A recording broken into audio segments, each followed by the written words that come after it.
As I'm sure you've heard by now, Square Enix released their financial report for the fiscal year ending March 31st, and it appears things are not all flowers and roses. Final Fantasy XVI didn't meet sales expectations. Final Fantasy VII Ever Crisis didn't meet sales expectations. Final Fantasy VII Rebirth didn't meet sales expectations.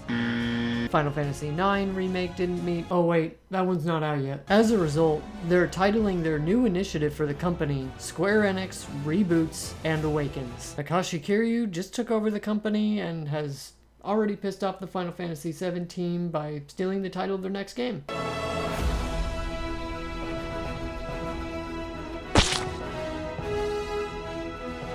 And it's a shame considering both Final Fantasy XVI and Final Fantasy VII Rebirth are critically acclaimed games, with an 87 and 92 scores on Metacritic respectively. And I, for one, really enjoyed Final Fantasy VII Rebirth quite a bit. And so, as a result, the biggest change that they plan to make is to aggressively pursue a multi-platform strategy that includes Nintendo platforms, PlayStation, Xbox, and PCs, especially in regards to major franchises and AAA titles, including catalog titles. So, no more PlayStation exclusives. But is this enough? Well, it's certainly the right step, but it might not be enough on its own. Final Fantasy has historically accumulated more than double its sales from PlayStation compared with other consoles, and considering Xbox isn't really doing so hot right now, I'm not sure that's going to get them very far. So I've come up with 4 key strategies that I think will enable Final Fantasy as a franchise to succeed going forward. Key Strategy 1. Capture the domestic Japanese market again.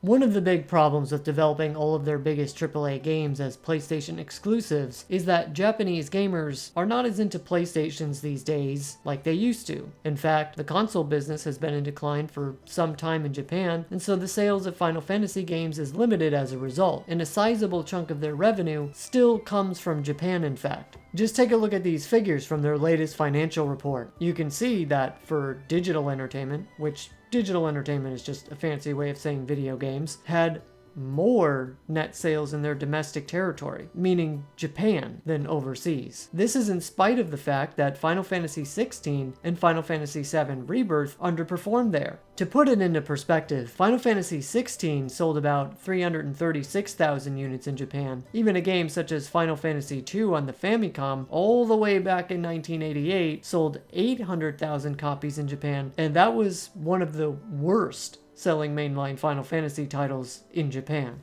That's more than double the sales. Older Super Famicom titles and PlayStation 1 titles were regularly selling 2 or 3 million copies and continued that trend all the way until Final Fantasy XV released, only selling 1.2 million, and Final Fantasy VII Remake selling somewhere around 1.5 million at this point, but is still likely accumulating. And now, Final Fantasy VII Rebirth is achieving even less sales than Final Fantasy XVI. It's crazy to think that even though their 2 biggest, most expensive titles completely bombed in Japan, the net sales for the region was still higher than overseas. And mind you, Japan is just one country. Overseas refers to everywhere else in the world they released video games, and yet this one country still provided more revenue. Imagine how this financial report would look if their 2 biggest Final Fantasy titles actually performed in their home country. So what can Square Enix do to fix this? Well, the Switch has essentially dominated the console market in Japan. PlayStation 5 is estimated to be at about 5 million units in Japan right now, and within the same time period, the Switch would have sold about 8 million. So that's the kind of difference we're talking. Now, of course, they can't just port their big Final Fantasy games to the current Switch, as it most definitely isn't going to run either Final Fantasy XVI or Final Fantasy VII Remake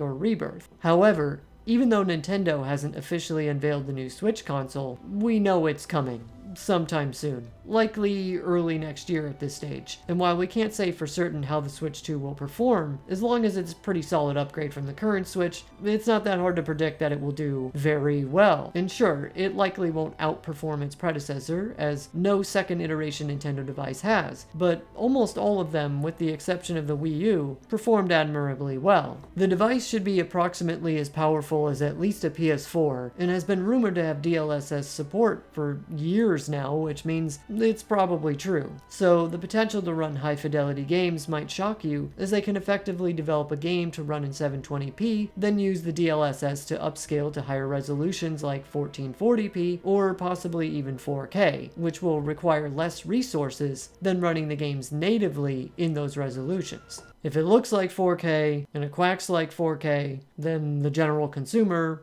will accept it as 4K. And from what I've seen of DLSS, it actually is quite hard to tell the difference. But regardless, Final Fantasy XVI at least should be able to run on even a PS4 hardware, if I'm being honest, despite Square Enix saying it's only possible with PS5.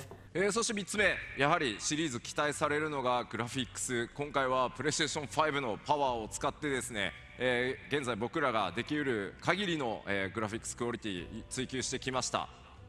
And of course, we cannot forget graphics. Our team has worked very hard to create this unparalleled visual experience that's only possible with the power of the PlayStation 5. The power of the PlayStation 5.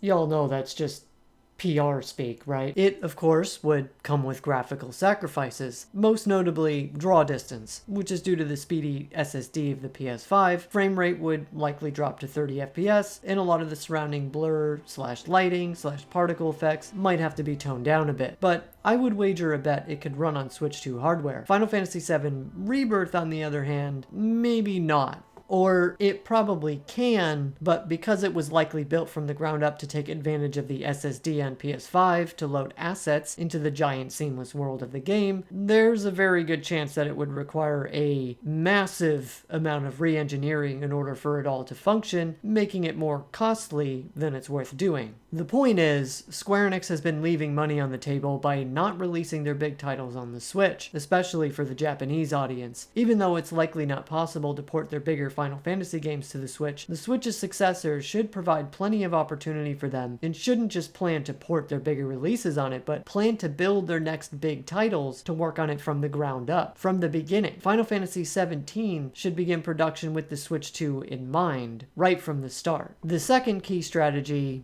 might not be as consumer friendly, but if they want to maximize profit, then it might behoove them to delay their PC releases. When Final Fantasy VII Remake came out, it sold 5 million on PS4, but after the Intergrade and PC release, it added about 2 million, bringing it to a total of 7 million. It's unclear how many they actually sold on PC versus PS5, but there's a pretty good chance that many people who already owned the game picked it up a second time. It's a good old-fashioned double dip. You double dipped the chip!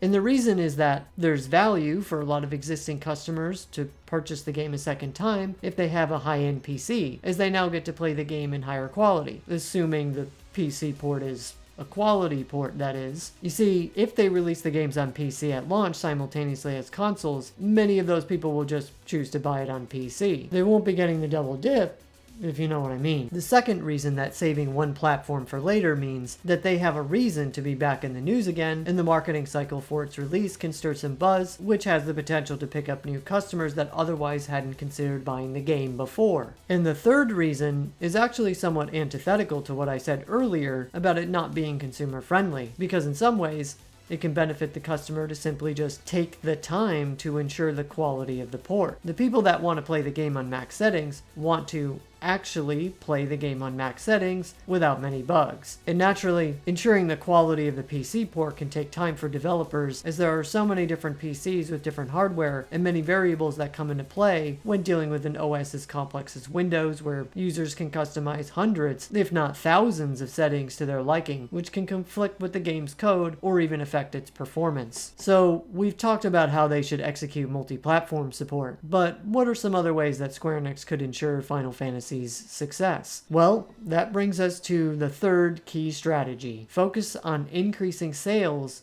of Final Fantasy VII Remake just as much as Rebirth. Square's expectation and approach to the marketing of the Final Fantasy VII Re-trilogy is dumbfounding. They clearly don't know how to handle a trilogy. Square Enix hasn't updated us on the actual numbers of Final Fantasy VII Rebirth, and that's likely because they're embarrassed about the sales and probably feel that the low number would be a bad look and deter even more people from buying it. Except they're wrong, and the game is doing about as well as they should have expected. So we know that the peak player count was around 2.2 million users, which likely means it maybe sold just a little bit more than that number. It's likely not higher than 3 million, otherwise I'm pretty sure Square Enix would have publicly announced sales figures. So let's see. Final Fantasy VII Remake sold 7 million copies, and if we look at the trophy list, we can see that only about 35% of players actually completed Chapter 18, which was the final chapter of the game. So that means only about 35% of users actually beat the game. So let's take 7 million and multiply it by 0.35.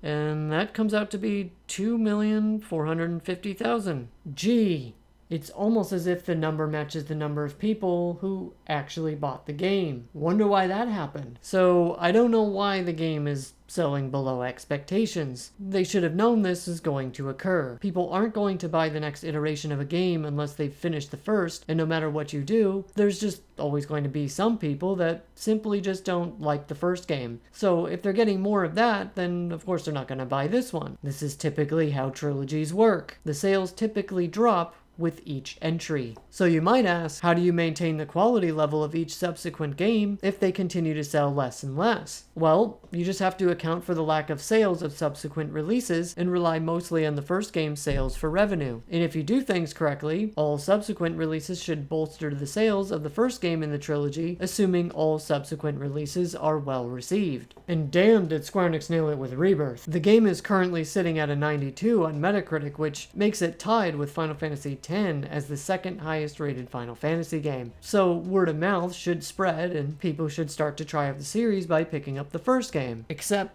Square Enix made a little bit of a mistake. Final Fantasy VII Remake is currently sitting at $40 on PS5.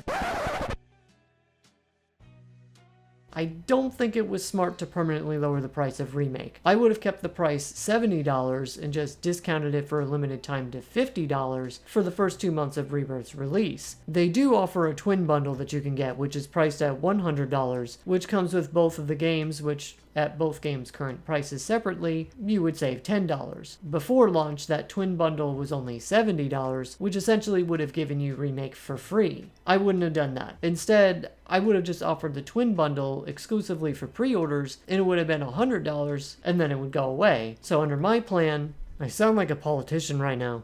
Under my plan. Under my plan. Under my plan. Under my plan, you would save $40 if you managed to snag the twin bundle pre-order. If not, then you would have a limited time to get into the series by starting with Final Fantasy VII Remake for $50, which would save you $20 in the long run if you end up buying Rebirth afterwards. The point is, you can't undercut the margins on the first game when you should know that the second and third games aren't going to sell anywhere near as well. What you're hoping more than anything is to basically just recoup the cost of development, or close to, with the second and third entry, but make up for the loss with an extra boost in sales of Game 1. It should essentially create a sales loop where every subsequent release feeds back into the sales again of Remake Part 1. So the marketing campaign needs to be just as focused on getting their existing fans to play the new game and simultaneously focused on getting newcomers to try the first game. And then they need to use the sequel as fuel to garner more attention to the series as a whole. See all these people enjoying Rebirth? See how much fun they're having? You could join in on the fun too, so start by getting into Remake.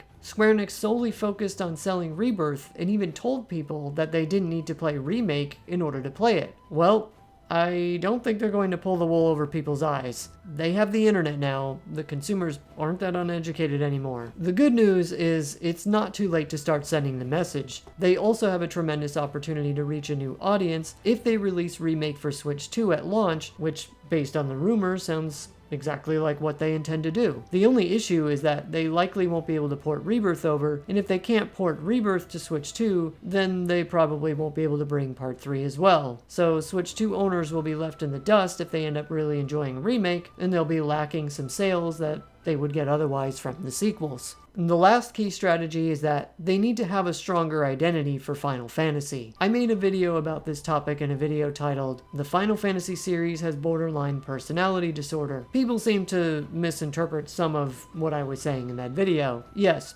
part of Final Fantasy's identity is changing. I wouldn't want every game to be the same thing over and over again. Every game should change its characters, world, gameplay systems, and even art style. However, there's a difference between changing from game to game and creating a different genre of game altogether, and considering them all to be a part of, I guess, the same series. Looking back on the last 20 years of main entry Final Fantasy titles, one might be confused as to whether Final Fantasy is an online multiplayer series, a single-player RPG, an open-world game, a turn-based game, or a character action game. It's all over the place. And some people even said that Final Fantasy is for gamers that like all different types of games. And well, that sounds a bit extreme. I mean, how many of you are big Call of Duty fans watching this video right now? I bet there aren't very many. I mean, if the next mainline Final Fantasy game can just be a shooter, then the question becomes, why even call it Final Fantasy then? And then the next question becomes, well, what's the purpose of building a brand in the first place? The purpose of having a brand in any industry is to corner a section of the market, and in this case it's beneficial to build a following so that you can have some safety and security in knowing how to budget for a new title. If you're appealing to a different demographic of people every time, how do you know how many sales you're going to get? And if you don't know that, then how do you know how to budget for the project? I would argue that Final Fantasy XVI having the Final Fantasy label might have even hurt the game, both from a creative standpoint and from a business standpoint. Final Fantasy XVI is a character action game that is in many ways held back by the Final Fantasy title. That's likely why many people complained about the pacing of the story and why the exploration felt meaningless at times. It likely wasn't supposed to have any of that stuff at all, but if they didn't include it, fans would complain. If it was just a separate game that focused more on these big gigantic icon fights without much exploration in between, it might have reviewed even better because nobody would have the expectation that it needed any of that and would find the right audience for the game. In fact, Yoshi P said himself that when they were first planning the game, they wanted it to only be about 20 hours long or so. It also would have cost less money to make and probably would have sold about the same amount of copies, assuming it had the same level of production, which would make it more profitable. And so, I personally think that the Final Fantasy VII Re-Series is a good format to continue with. And many people seem to think that it means every Final Fantasy game is essentially going to be the same if you go in this direction. And that's not true. There is a lot of potential for each game to be very different with this type of system. But I'm going to make a separate video at some point explaining that. So you'll want to click the subscribe button so that you don't miss the video when I release it.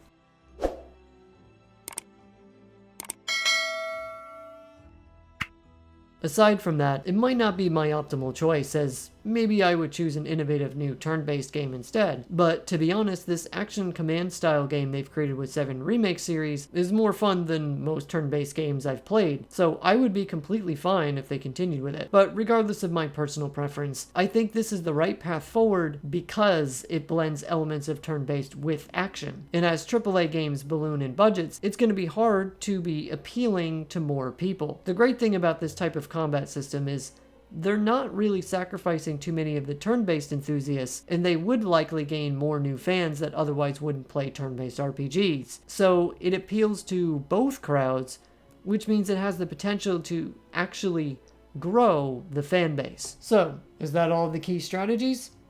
Nope, I lied. There's actually a 5th key strategy that I think will enable the Final Fantasy series to succeed, and I talked about it right here.